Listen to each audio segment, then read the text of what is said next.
Tragedi kebun tebu. Calon pengantin teh gak boleh keluar rumah.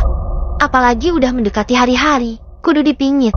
Pamali, ucap Bu Ningrum ketika Arumi, putrinya, berpamitan ingin memberikan kartu undangan pada Maya sahabatnya yang baru saja pulang setelah hampir 2 tahun bekerja di luar pulau.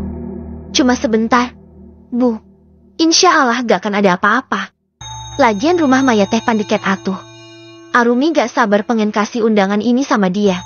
Sambil silaturahmi, Arumi bersikukuh. Bu Ningrum menghela napas. Ia menyibak tirai yang menutupi jendela berteralis kayu. Wanita itu mengintip langit yang sudah gelap karena memang sudah lewat jam maghrib. Gak bisa besok saja lagi. Gak bisa. Besok Arumi gak akan keluar rumah sama sekali. Mau sekalian puasa mutih? Boleh? Ya, Bu. Gadis yang rambutnya diuntun 2 lalu dikedepankan itu berusaha membujuk. Belum sempat Bu Ningrum menjawab, suara kletek terdengar mendekat. Mata Arumi berbinar kala melihat Wanya baru pulang. Waudin bekerja sebagai kusir di pasar, menjemput rezeki dengan berbekal kereta kuda kesayangan. Arumi semakin bersikukuh ingin pergi. Ia meminta ibunya untuk tidak khawatir karena gadis itu akan diantar oleh Waudin sampai ke rumah Maya. Tidak ada alasan untuk menolak lagi. Akhirnya Bu Ningrum melepas putrinya yang hari kemarin baru menginjak 19 tahun. Usia yang cukup matang untuk menikah. Sebab di desa mereka para gadis dituntut menikah muda jika memang sudah tidak bersekolah. Dengan perasaan bahagia Arumi mencium tangan ibunya. Ia melenggang pergi sambil berlarian menuju rumah Waudin yang ada di seberang jalan. Sedangkan Bu Ningrum hanya bisa menatap gadis berdris payung sebawah lutut dengan bagian lengan berbentuk balon tersebut. Entah mengapa perasaannya gelisah. Setelah berbasa-basi dengan Waudin, akhirnya Arumi naik ke atas delman. Ia duduk dengan anggun sembari melahun tas cincin dari kain berisi undangan dan 1 buku catatan. Ke rumah Maya aja, kan? Jangan mampir kemana-mana, ucap Waudin. Tangannya mulai mengayun tali kekang pada kuda agar hewan itu mulai berjalan. Iya, wah, tapi nanti tungguin bentar, ya. Sahut Arumi seraya mengambil kartu undangan dari dalam tas di pangkuan. Ia tersenyum lagi ketika melihat namanya terukir di sana, bersanding dengan nama Afnan. Tanggal akad pun tercetak, 25 Oktober tahun 2005. Arumi mendongak ke arah jalan. Wah, kita lewat kebun tebu aja ya, biar cepat. Atuh jangan lewat situ, Neng. Angke, biar cepat aja. Wah, kalau ke jalan biasa lebih lambat nanti pulangnya. Sebenarnya ucapan Arumi ada benarnya juga. Karena tidak ingin menyia-nyiakan banyak waktu, akhirnya Waudin menyanggupi permintaan keponakannya tersebut. Mereka pun mulai berbelok memasuki area kebun tebu. Entah mengapa tiba-tiba saja hari yang tadinya cerah, mendadak berkabut. Kuda milik Waudin menjadi lebih berisik ketika harus berjalan di antara suburnya perkebunan.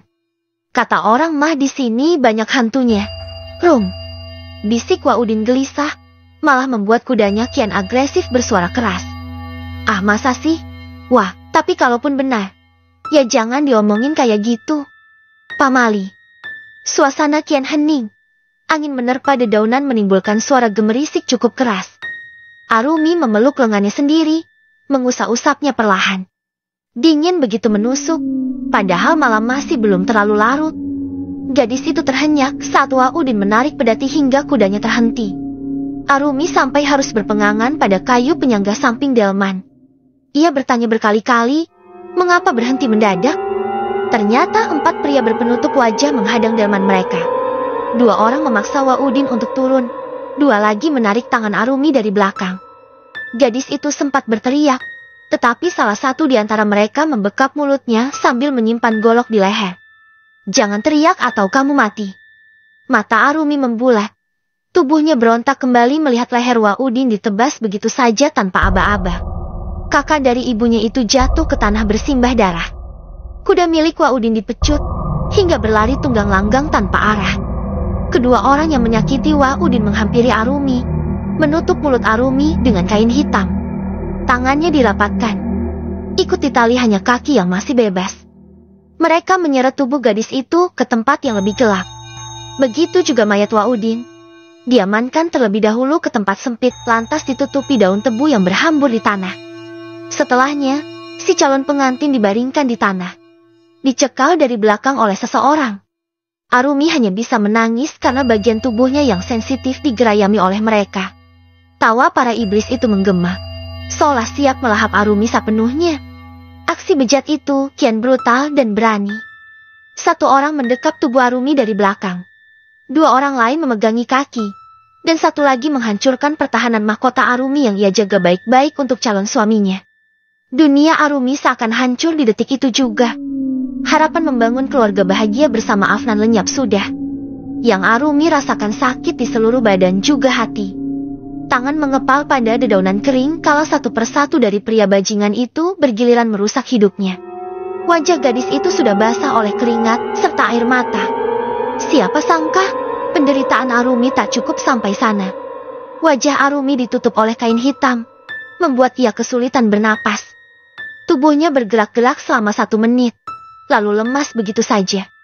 Bagian tangan dan nadi dicek oleh pria yang mengenakan jaket Levi's. Ia berkata, "Mati, bos." "Gimana?" "Ya bagus. Dengan begitu, kita nggak urusan sama hukum," jawab bosnya santai. "Kita buang kemana ini mayatnya?" tanya seorang. Mereka memandang gadis yang terkapar lemah di tanah itu. Salah satu dari mereka kembali mengecek denyut nadi, memastikan bahwa ia sudah mati. Takdir mengatakan jika Arumi, sang kembang desa yang seminggu lagi akan menjadi pengantin, benar-benar telah meninggal. Malam ini para pria biadab itu membuat Arumi harus meregang nyawa secara menyedihkan setelah dinodai secara beramai-ramai. Mereka sepakat meninggalkan Arumi di sekitaran sana bersama Waudin. Tentunya di tempat terpisah dengan jarak sedikit berjauhan. Tubuh ramping dan mulus tersebut digeletakkan begitu saja lalu ditutup oleh daun pisang. "Kita pulang. Keburu ada warga yang lihat." Pria yang dianggap bos itu membuka penutup kepala. Begitu santai memati korek gas kemudian menyalakan satu batang rokok dengan begitu santai. "Kalian duluan. Aku ada urusan yang lain." Mereka pergi, meninggalkan pria itu sendirian. Daun pisang kembali disingkap. Bibirnya menyeringai menatap wajah Arumi yang terlihat cantik walau sudah jeti maya. Setan seakan berkeliaran di kepala si pria misterius yang memakai jaket hitam parasut itu. Dirasa tidak ada orang, tubuh Arumi kembali dicumbunya. Tak peduli suara anjing melonglong, seakan menandakan banyak setan tertawa melihat aksi bejat itu. Puas hasratnya terempas, si pria bangkit kembali. Ia meludahi tubuh dingin Arumi. "Ini balasan karena kau sudah menghinaku, gadis sialan."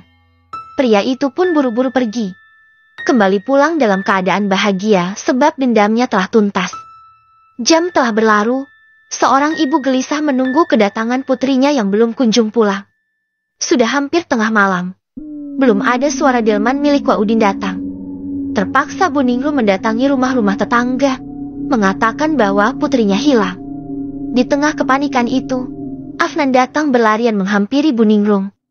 Ia cukup kaget melihat warga berkerumun.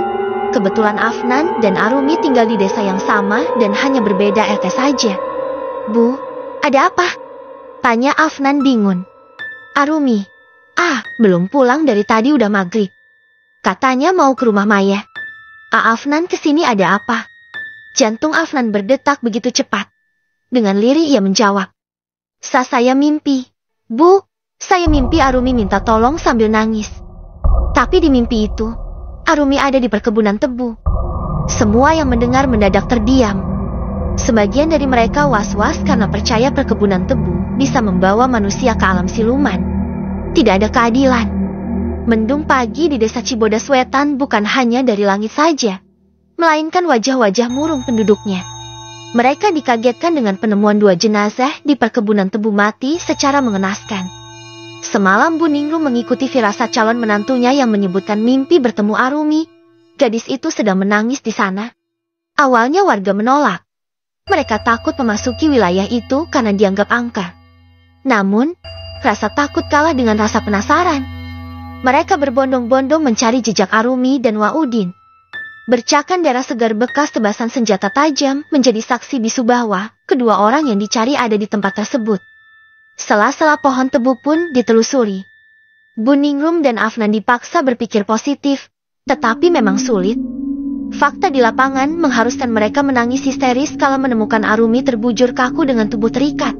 berada pada tumpukan daun tebu kering. Belum lagi kepalanya ditutupi kain hitam. Tangisan itu disahuti oleh istri dari Waudin. Ia meronta-ronta, memanggil suaminya untuk bangun lagi. "Akang, bangun atuh, Kang. Jangan tinggalin Yati begini." "Akaang." Hingga pagi berlalu sampai jenazah selesai dikafani. Mereka masih dirundung kesedihan. Tidak ada manusia yang siap dengan perpisahan. Apalagi mati meninggalkan cerita tragis. Sama halnya Bu Ningrum. Saking syoknya wanita itu masih belum sadarkan diri di kamar. Afnan duduk di samping jenazah Arumi yang dikelilingi oleh pelayat yang ikut mengaji. Meski sudah dikafani, bagian wajah masih dibiarkan terbuka, sesuai permintaan pihak keluarga. Pria itu masih belum berhenti terisak, mengingat betapa indahnya kisah cinta yang sebentar lagi akan diwujudkan dalam sebuah pernikahan. "Kenapa kamu ninggalin Akang, Neng? Bukannya Neng udah janji mau hidup sama Akang selamanya?" bisik Afnan. Buru-buru ia menghapus air mata agar tidak jatuh pada badan jenazah. Kata orang pamali, mereka yang meninggal akan merasa berat. Tiba-tiba pundak Afnan ditepuk oleh seseorang. Ia menoleh sejenak, menatap wanita parubaya berkebaya hitam. Dia adalah Maedah, nenek Afnan yang datang melayat untuk mengucapkan belasungkawa. Semakin pecah tangis Afnan mendapat pelukan dari sang nenek. Dalam dekapan itu, pundaknya ditepuk-tepuk lembut oleh Maedah. Wanita itu berkata lirih, "Jangan sedih, kita balaskan saja dendam Arumi." Tubuh Afnan mendadak membeku, darahnya berdesir. Bulu kuduk mendadak meremang, seakan ada angin yang bertiup ke tengkuknya. Afnan melepas pelukan Maedah, memandang senyuman menyeringai dari bibir bergincu merah tersebut. Siapa yang tak kenal Maedah, seorang dukun terkenal di desa Cibodas Wetan. Banyak sekali pasien yang datang dari luar kota hanya untuk berobat padanya, rata-rata sakit non-medis seperti guna-guna, santet, dan ada juga yang minta penglaris dagangan. Maedah mengangguk, ia berdiri lalu keluar dari ruangan. Afnan beranjak dari tempat duduknya, ikut mengikuti kemana neneknya pergi. Maedah berhenti di belakang rumah Arumi, tepat di tempat bekas memandikan jenazah. Melambaikan tangan, Maedah meminta cucunya mendekat. Ia membisikkan sesuatu, membuat mata Afnan melotot seketika.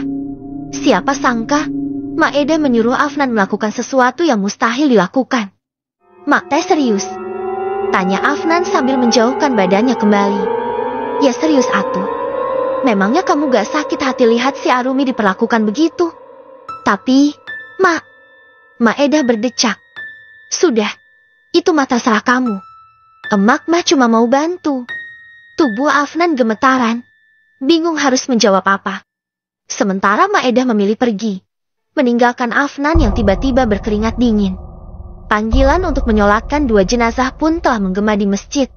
Akhirnya Afnan memutuskan untuk membereskan pemakaman terlebih dahulu. Malam menjelang, suasana desa mendadak begitu hening. Namun, lantunan mengaji menggema di salah satu masjid. Tahlilan Arumi dan Waudin dilakukan di masjid secara bersamaan karena rumah mereka tidak bisa menampung banyak orang. Bu Ningrum terseduh-seduh sembari mengelap matanya dengan tisu. Tak sehisteris tadi pagi, wanita bergamis hitam itu sudah pasrah. Tetapi bukan berarti ia menerima begitu saja pembunuhan yang menimpa putri dan kakaknya. Setelah selesai, orang-orang mulai membubarkan diri. Mereka terlihat tergesa, berdalih pasti korban pembunuhan rohnya akan gentayangan. Apalagi suasana desa malam ini terasa berbeda, lebih dingin dan mencekam.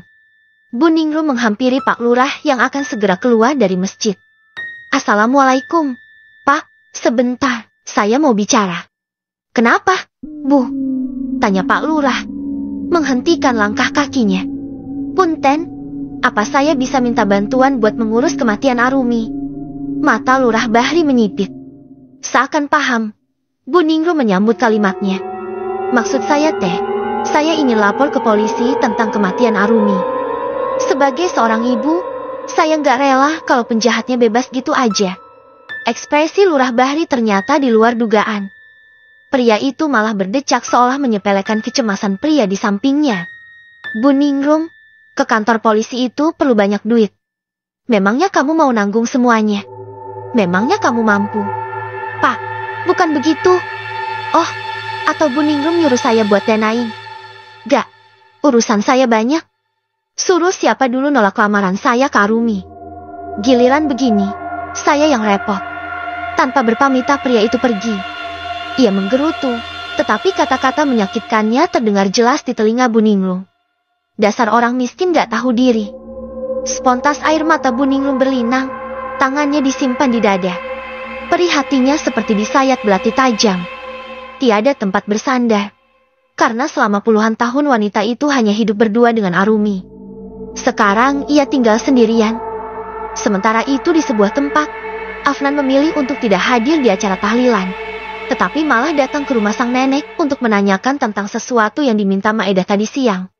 Gelisah, Afnan berjalan mundar-mandir di depan rumah bilik milik Maedah, menunggu sampai tamu terakhir pulang. Sekitar 20 menit. Sepasang suami istri keluar bersamaan dengan Maedah. Mereka berpamitan, lantas pergi mengenakan sepeda motor yang terparkir di halaman. Masuk, perintah Maedah. Afnan membuntuti neneknya dari belakang. Berhenti di sebuah ruangan yang bau dupa dan kemenyannya begitu menyengat. Keduanya duduk di depan meja dengan macam-macam alat ritual. Maedah membereskan bunga yang berhamburan, bekas tamu sebelumnya. Gimana? Sudah kamu pikirkan? Jang. Ujang merupakan panggilan sayang Maedah pada Afnan. Pertanyaan tersebut diangguki ragu oleh Afnan. Sepertinya benar kata Mak. Saya teh gak boleh diam saja. Betul. Kita mah orang miskin. Gak mungkin dapat keadilan hukum. Ujang. Cuma cara kasar yang bisa beos perbuatan mereka. Afnan membenarkan apa kata Maedah. Jeti, saya harus gimana? Lakukan apa yang Emak perintahkan malam ini juga. Mumpung makam Arumi teh masih basah, tubuhnya masih utuh. Tutur Maedah. Mendadak tubuh Afnan berkeringat dingin. Ia mengelap dahi dan leher belakangnya dengan punggung tangan. Kamu teh takut? Hah? Gak pantas pisan laki-laki takut sama begituan. Enggak, Mak. Iya, Ujang lakuin malam ini juga.